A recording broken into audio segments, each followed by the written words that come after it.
moi, je veux qu'on aille rapidement à la conversation, aux échanges. Je vais juste rajouter quelques éléments au niveau de la consommation. Dans le fond, notre objectif, c'est quoi la... Dans le fond, il a parlé un petit peu de la consommation. Notre objectif, c'est de défaire l'argument des pétrolières. L'argument des pétrolières, l'argument de nos gouvernements, l'argument des lobbies, qui sont très, très puissants, qui disent qu'on... oui, OK, on va faire la transition vers les énergies renouvelables, on va faire la transition vers les énergies vertes, mais d'ici à ce qu'on soit rendu à l'énergie verte, on doit quand même consommer du pétrole pour faire fonctionner nos véhicules, pour différents usages du quotidien. Donc, ils disent on a besoin de s'approvisionner en pétrole. L'autre élément qu'ils vont dire, c'est que le pétrole qu'on consomme actuellement, il nous donne un déficit commercial. Il nous occasionne un déficit commercial. Il nous coûte de l'argent. Parce qu'au Québec, on ne produit pas de pétrole. Au Canada, oui, on produit du pétrole dans les sables bitumineux. Donc, ils disent, il faut produire notre pétrole. Il faut réduire notre parce qu'il y a des groupes environnementaux qui parlaient de dépendance au pétrole. Et eux autres ont dit, oui, justement, on va développer notre indépendance en produisant du pétrole. Mais c'est pas ça que les groupes environnementaux voulaient dire, c'est qu'il faut réduire notre consommation de pétrole. Et il y a beaucoup à faire au niveau de la consommation du pétrole. Et il y a des pays dans le monde qui ont drastiquement changé leurs habitudes de consommation. Et c'est faisable. Au Québec, on a des ressources incroyables. Le gouvernement Lesage a entrepris la nationalisation de l'électricité avec l'Hydro-Québec et on a une banque d'énergie qui peut être utilisée pour l'électrification de nos transports. C'est surtout dans le domaine des transports où est-ce qu'on peut faire une différence. Les derniers chiffres, là, il y a eu la politique énergétique qui est sortie récemment, puis il parle encore de développement d'hydrocarbures dans la nouvelle politique énergétique, qui, comme vous comprenez mon propos, est pour moi un non-sens, quand on a déjà des opportunités pour faire du développement économique sur les énergies renouvelables. Là, je ne sais plus où je m'en allais, mais dans le fond, c'est ça. On a une opportunité, il faut la saisir. On peut investir massivement dans l'électrification des transports collectifs. Je pense que c'est une opportunité pour nous.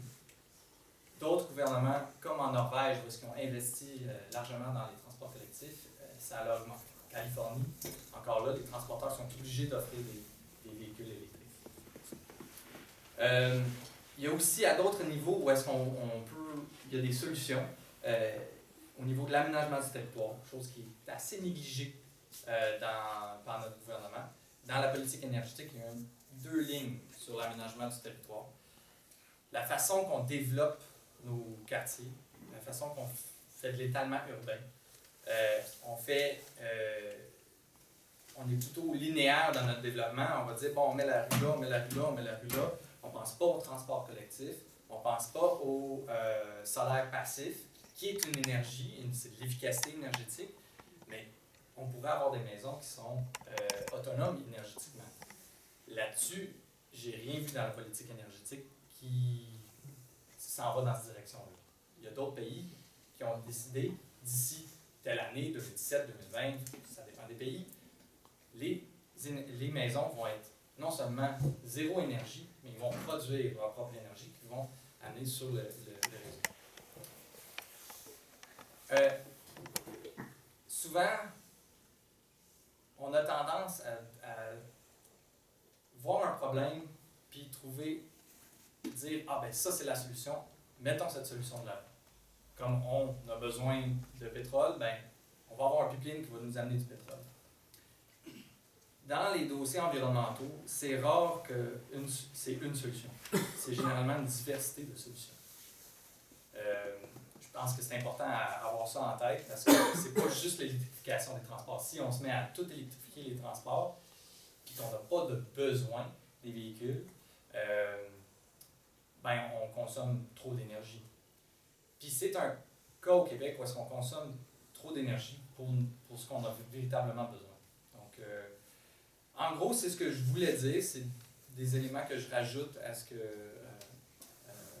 Marc a dit. Et vous dire en terminant qu'il y a eu une étude qui a été faite par les conseils régionaux de l'environnement et le regroupement national des conseils régionaux de l'environnement, ben, qui a été commandé par eux. Précision, ça a été fait par des chercheurs de l'UQAM, qui démontrent que si on investit dans le virage énergétique qui est nécessaire, vers l'électrification notamment, eh bien, ça va être très rentable pour l'économie québécoise. On va réduire notre déficit énergétique, donc notre déficit commercial occasionné par l'importation du pétrole, vu qu'on va diminuer notre consommation de pétrole. On va, je vais vous donner les chiffres directs, on va augmenter le nombre d'emplois et donc on parle sur, là l'étude avait été faite à partir de 2015. Si les mesures drastiques étaient mises en place pour faire le virage vers des énergies renouvelables, qu'est-ce que ça apporterait dans les années subséquentes? Donc, en 5 ans, on parlait de 27 500 emplois créés nets. On parlait d'un gain sur les échanges commerciaux de 5 milliards d'ici 2020. Donc, c'est des économistes qui ont réalisé ces études-là. Donc, c'est concret. Si on entame le virage aujourd'hui, on est capable. Donc, est-ce qu'on a besoin de l'Oléoduc Énergie Est?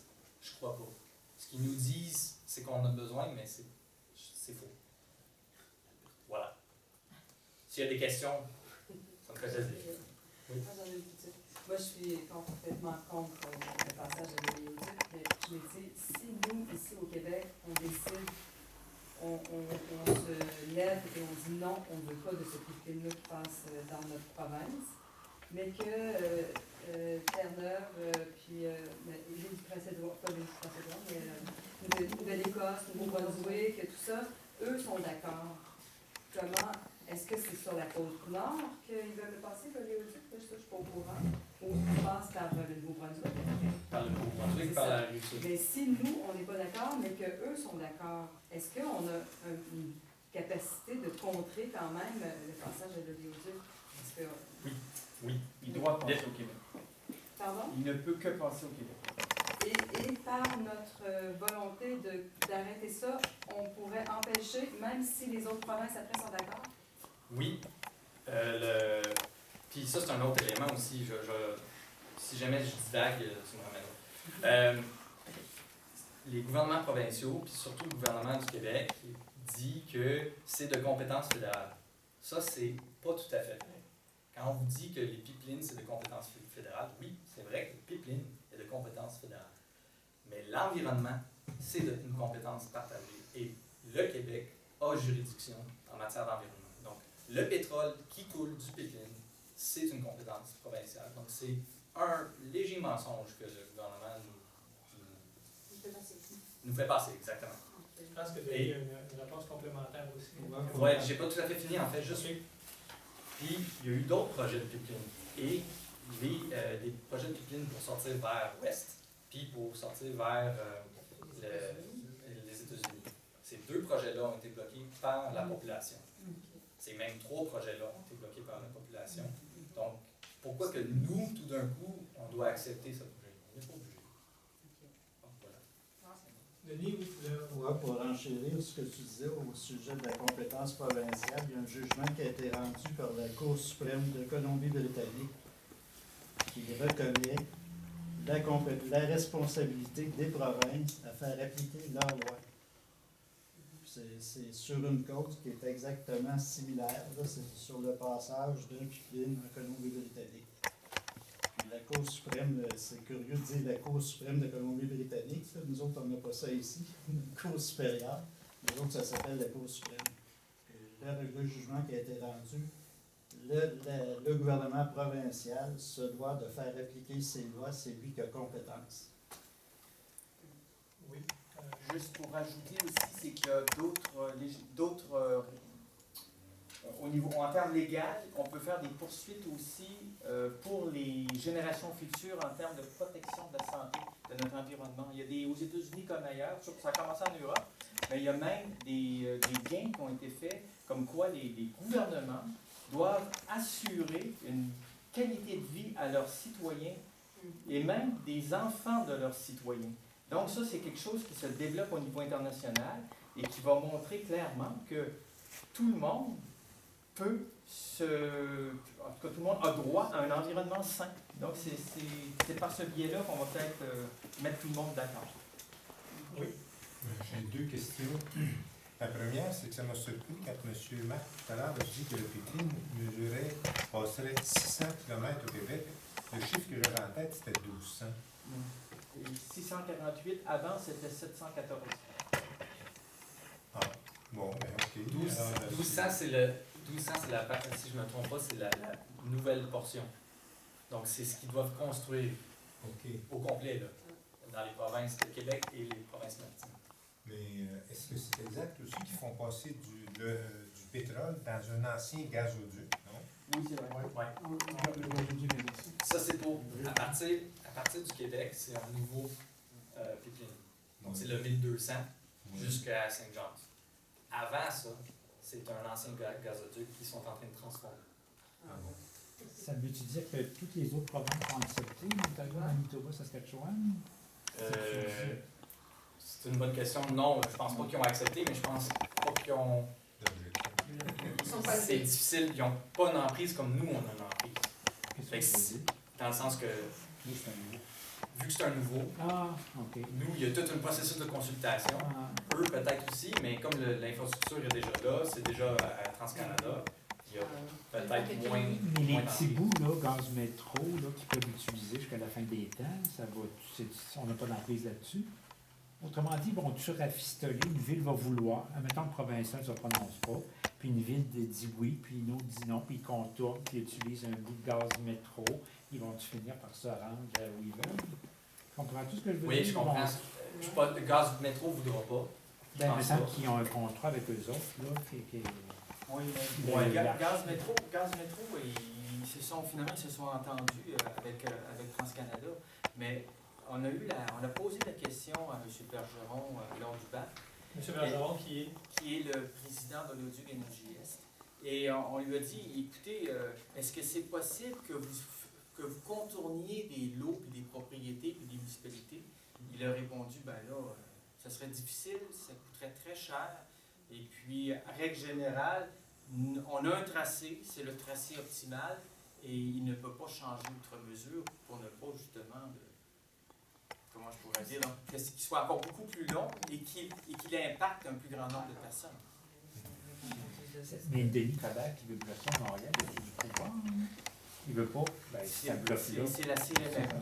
Il ne faut pas confondre, c'est la communauté métropolitaine de Montréal. Mais on peut mentionner, tu sais, par rapport à ta question, Enbridge 9B, c'est fait. Le pétrole, il rentre. Le pétrole des sables bitumineux arrive à Montréal en ce moment. Donc, on n'a pas eu le temps d'emprise, mais en même temps, ça s'est fait très vite. Et la population a peut-être pas eu le temps d'être conscientisée. Il arrive dans l'ouest complètement. Il arrive à Montréal. Ça reste pas l'île au complet. Il arrive aux raffineries.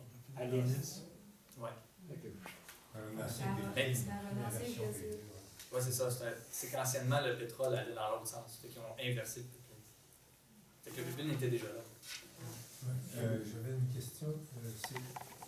Ce pétrole-là, je pense que c'est important de savoir que c'est pas le pétrole qu'on va... C'est pour vendre leur pétrole, nous autres, là. Ah, parce que nous autres c'est pour exporter le pétrole qui passe chez nous. Parce que nous autres, on l'importe par bateau, puis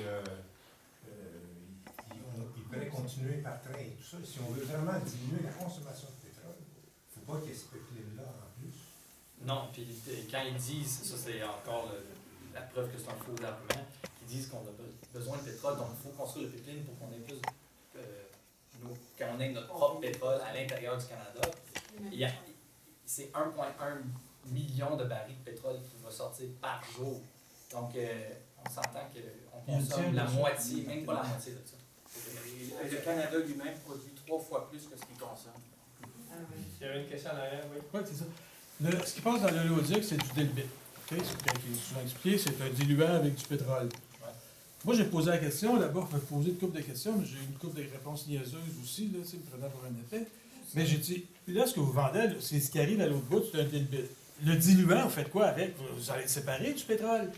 Qu'est-ce que vous faites avec? Ah, dis non, nous autres, c'est pas notre problème. Nous autres, on envoie du dilbit. Point à la ligne. Moi, j'ai entendu dire que le diluant, il reviendrait par train, parce qu'il y a beaucoup de trains qui s'en vont dans l'ouest, au Nouveau-Brunswick, et ils ne reviendront pas à vide, ils vont revenir chargés de diluant. Le diluant, si je ne me trompe pas, c'est ce qui a fait exploser le pétrole à Mégantic. Est-ce que ça se peut? Il ne reviendra pas, le diluant, il va rester aux raffineries. OK. Et puis, ils vont le gérer là-bas, ça a été répondu. Puis, c'était ce que je croyais aussi, parce qu'ils ont déjà des voies un peu plus proches pour amener des diluants en Alberta. Donc, ça serait bête d'utiliser, de refaire tout le trajet encore de l'est vers l'ouest pour amener les diluants. Les diluants, on fait quoi au Nouveau-Brunswick? Ben, les diluants, ce sont des produits pétroliers. OK. Quand on parle, il ne faut pas confondre pétrole et produits pétroliers. Mhm. L'essence qu'on utilise pourrait être utilisée comme diluant. OK. Et d'ailleurs, elle est une certaine fraction légère. Il y avait une question ici, une question là-bas. Ici.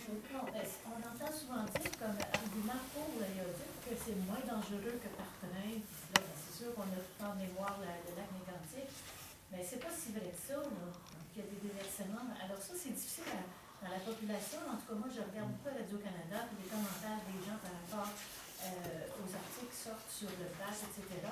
Les gens, ceux qui sont pour l'aéroduc, ils reviennent souvent sur cet argument-là. Mais comment le contrer? Ben, c'est aussi un autre argument des pétrolières qu'il faut défaire.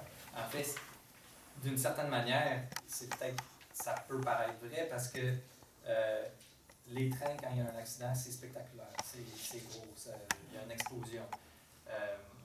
Les pipelines, quand ils percent ou quand il y a une fuite, c'est pas nécessairement tout le temps dramatique. Il y en a des fuites quasiment tous les jours. C'est des petites fuites de... Vous irez voir, il y a des urgences environnement. Ils sont obligés de déclarer les fuites. Fait qu'il y a différents sites là, qui répertorient les fuites. Des fois, c'est 1000 litres ici, 1000 litres là, 10 000 litres là. Mais ces fuites-là vont nous affecter. Il faut distinguer entre les mortalités, qui sont vraies, sont beaucoup plus reliées aux camions-citernes et aux rails, qu'aux bateaux et aux... Mais si on regarde en termes de quantité, le bateau et les pipelines en perdent beaucoup plus. Donc, ça dépend sur quel aspect on regarde la question. Donc, quand on nous présente un tel est mieux qu'un autre, oui, mais sur quel aspect? Quand on fait le tableau complet, on s'aperçoit que chacun a ses avantages et ses désavantages. Il n'y a pas de mode de transport parfait. Ça n'existe pas. Mais j'aurais tendance à croire que le navire, quand même, parce que ça a été quand même étudié depuis longtemps, le transport océanique est celui qui est le plus écologiquement correct, si on peut dire, même s'il n'est pas parfait non plus. On ne va pas imaginer qu'on va transporter ça en avion, c'est évident. Mais la question de base, c'est de savoir est-ce qu'on a besoin de ces pipelines-là. On n'a pas besoin. Oui, c'est ça. Oui. Encore une fois, si le Québec dit non, on ne veut pas de l'oléoduc, est-ce que TransCanada pourrait dire, ben, OK, on va le passer dans le fleuve? En bateau. Non, oui, par bateau, ou bien, est-ce qu'ils peuvent Non, ça coûte faire trop par cher. là, Non, c'est impossible, c'est trop cher. dans le fleuve? Ils le feront pas. Non, Mais c'est par par bateau, par bateau, Par ça se fait bateau, déjà. ça va être par bateau. Ça se fait déjà. Oui, ça doublé le... Oui. Après ça, on va peut-être passer aux ateliers. Oui. Mais est-ce que, à tout prendre, en fait, un oléoduc, si je ne me trompe pas, c'est 1 mètre de diamètre qui va avoir? Celui-là, oui, 1 mètre, un peu plus. Alors, s'il y a une fuite, là, 1 mètre de diamètre avec de la forte pression pour... alors, avant de colmater ça, puis ça arrive, comme on a vu un peu partout, là, il y a des fuites, puis s'en aperçoivent un certain temps après, puis le dégât est fait. Puis au Québec, ça passe dans notre plaine fertile, puis ça traverse un paquet de rivières. Alors, c'est mieux que ça soit par bateau ou par train que par pipeline. Ben écoutez, ça dépend. Moi, j'aurais tendance à dire répondre oui, parce que le train, on le voit, et le train en transporte moins. Donc, finalement, il y aura moins de transport de pétrole. S'il y a moins de transport de pétrole, il y aura moins de combustion. Donc, moi, je raisonne plus pour les changements climatiques. Là. Mais c'est sûr que s'il y a plein de trains de pétrole qui passent à Drummondville, comme on le sait, c'est sûr que si tu habites à côté de la voie ferrée, c'est un méchant risque là, que tu as. Un risque Mais important. il y a un aspect dont vous n'avez pas parlé, là, que l'étude de Polytechnique a fait sortir, c'est que le pipeline traverserait beaucoup de rivières, on a beaucoup de terrains argileux, Oui. propices au glissement de terrain. Oui. Alors, à un moment donné, c'est problématique, non? Ben, eux vont raisonner. Plusieurs des berges sont glaiseuses, puis tout ça, donc c'est aller jouer là-dedans, là, c'est la façon d'avoir des glissements de terrain. C'est un risque, et le risque est là lors de la construction. Après coup, ça va être des événements, comme je parlais, des crues rares, des crues centennales, etc. Ou alors un barrage qui cède. Ça, c'est comme act of God, on ne peut pas se parer à ça, ça va emporter probablement le léoduc. Mais la compagnie, moi, si j'étais TransCanada, je vous répondrais, ben écoutez, en avez-vous vu des cas de même? Et ces cas-là sont quand même rares, mais il faut dire que c'est parce qu'on ne les regarde pas toujours. Il faut regarder à l'échelle de la planète pour voir quel est vraiment le risque. Et ici, au Québec, on a une problématique particulière, c'est qu'on a énormément de rivières le long du fleuve Saint-Laurent. Et le léoduc passe là, puis comme vous dites, ce sont nos plaines fertiles, c'est là qu'on habite. Donc, Je sais que... Oui, oui. Enfin, je vais me faire un petit peu l'avocat du diable.